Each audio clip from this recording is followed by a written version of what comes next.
Hi, I'm Blabby here. This is episode Milkweed. Okay. Excuse the shades. I had eye surgery earlier in the week and I was supposed to wear these when I'm outside to protect my eye, but I'm seeing better already and I like it. Let's move on. We're going to talk about milkweed this week, and I'll just show you a couple of things and then we're going to get into it. Still got some kale in the garden, which we're going to pick hopefully before the snow flies. If not, then we'll just brush the snow off. The garden for the garlic is not planted yet. I wish I could tell you it was, but it's been rainy and cold and we just haven't gotten to it yet.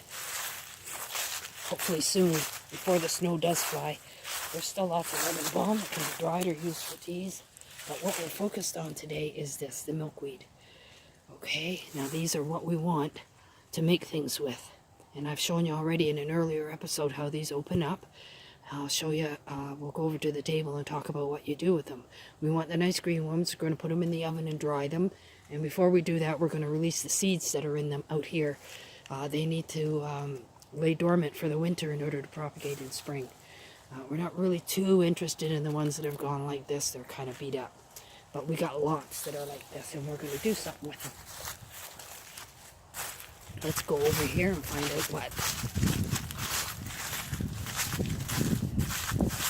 All kinds of things laid out for you. It looks like my little kit bag has run away. Let's go get it. The wind was blowing. Okay.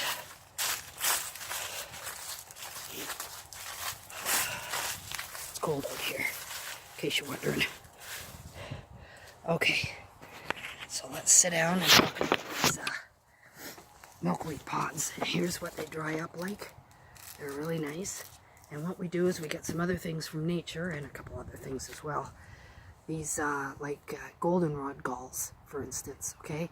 This is formed when a bug burrows into the stem of the goldenrod and makes itself a home there.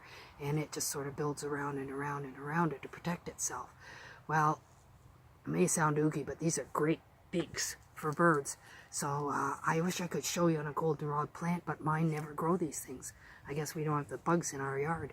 But just down the road down there, there's a ditch full of goldenrod, and I just go in there and snip, snip, snip, and get a bunch of these. I bake them in the oven too, just to make sure that everything's cool. They're sterilized. And you leave enough on this side to glue into the body of the bird, which is a milkweed pod. And then on this side, you have the little beak. You see? Isn't that cute?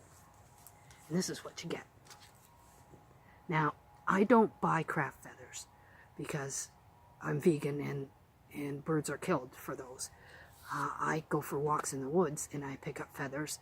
And we also have blue jays across the street living there, and they leave lots of gifts of feathers just in the driveway and in the yard for me.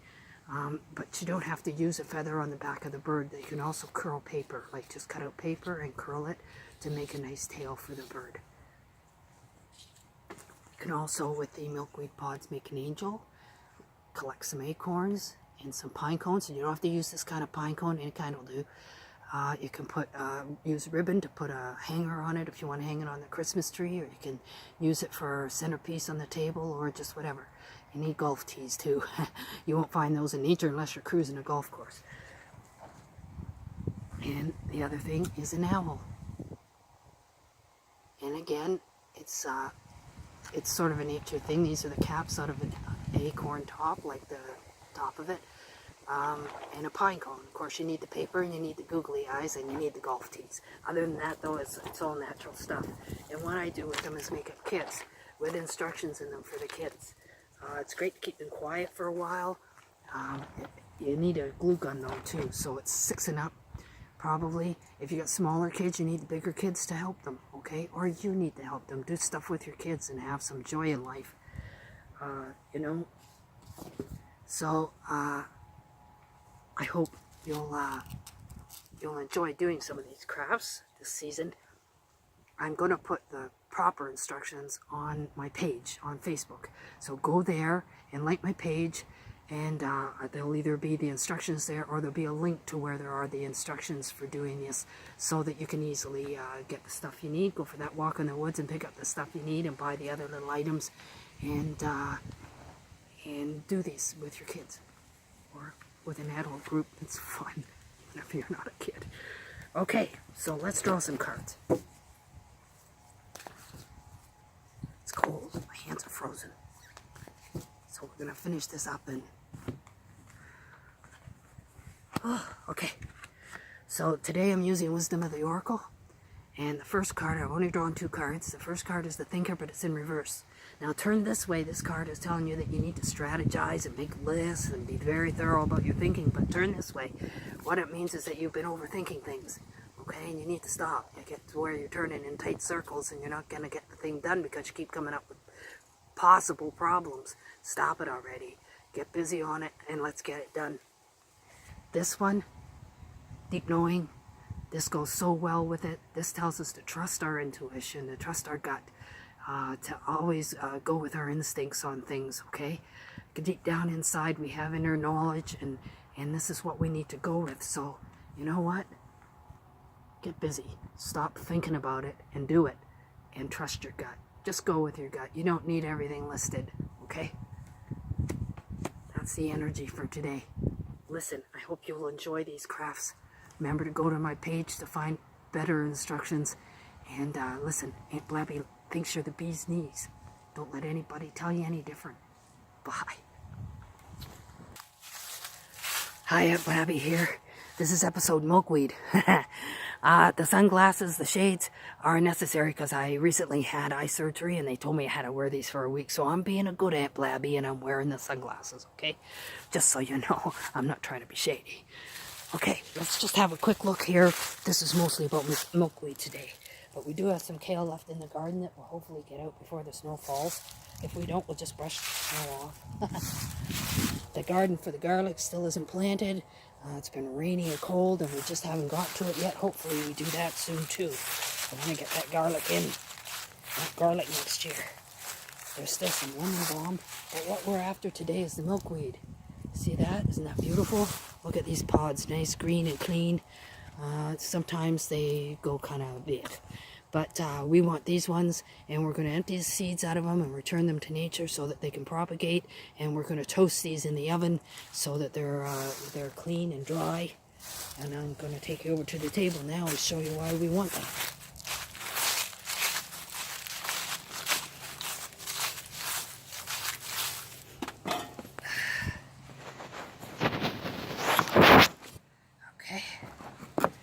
Here we go. This is what they're like when they come out of the oven. They're all clean and dry. And what we'll do is pick some milkweed, or not milkweed, goldenrod galls. Okay, these come off the goldenrod. Now, I wish I could show you how they grow, but I don't have any on my goldenrod. I've searched and I never do. I don't know what that's about. But I just go down the road here and there's a ditch just full of goldenrod. I go in there and I find all kinds of these. I just snip them off the branches at this time of the year. You need a piece long enough here, like you just snip them and bring them home and then refine the snipping when you get here. You need a piece long enough there to be glued into the milkweed pod for a bird body and a bird head, and then leave enough on this side for a little beak. Isn't that cute? And you wind up with this milkweed pod bird. Now, I don't buy craft feathers because I'm vegan and they kill birds for those. I get my feathers just from nature, going for walks in the woods and stuff like that. And we have blue jays living across the road in the pine trees that leave us all kinds of feathers. Gifts from nature. But you can also use paper, just curl it, just use strips of paper at the back here and curl it with scissors, you know, the way you do. And that makes a great tail as well. So up to you. You can also make an angel, acorn, pine cone, golf tee. You won't find that in nature unless you're walking through a golf course. You might find a few. And then, of course, the milkweed pods for the wings. And an owl. Isn't that cute? Now, obviously, you do need to buy a few things. The googly eyes, the golf tees, and, of course, you need paper to cut out for the wings and the feet for the little owl. Now, I'm going to give you complete instructions on my page on Facebook, okay? Either the instructions will be there or there'll be links to where the instructions are on a blog or something like that, so that you can do this with your kids or have your kids do it together. You know, if you've got young kids with older kids, you can get them to the older kids to supervise the younger ones, because you do have to use a glue gun to put these together. I gave the glue gun to my kid at about 6. There was a burn, but only one. I put aloe vera on it, and the crying ceased, and the crafting went on. You can teach them how to spell experience, but they don't really know what it is until they have some, do they? Let's do some cards. And we just had a full moon this past Wednesday, so there's still some of that energy out there. Let's see what the cards have to say. Okay. Thinker in reverse. Now, when it's this way, it's telling us to strategize and make lists and journal our ideas and really give it some thought. But when it's turned around, it's telling us that we're overthinking things. You get to the point where you're turning in tight circles and you're not getting anything done because you're too busy thinking of any possible problems that could crop up. It's telling you, stop that. Don't do that anymore. No tight circles. Doesn't do anything. And this card goes really great with this one. This is deep knowing, and this is following your intuition. Trusting your gut. Okay, listen to your inner wisdom.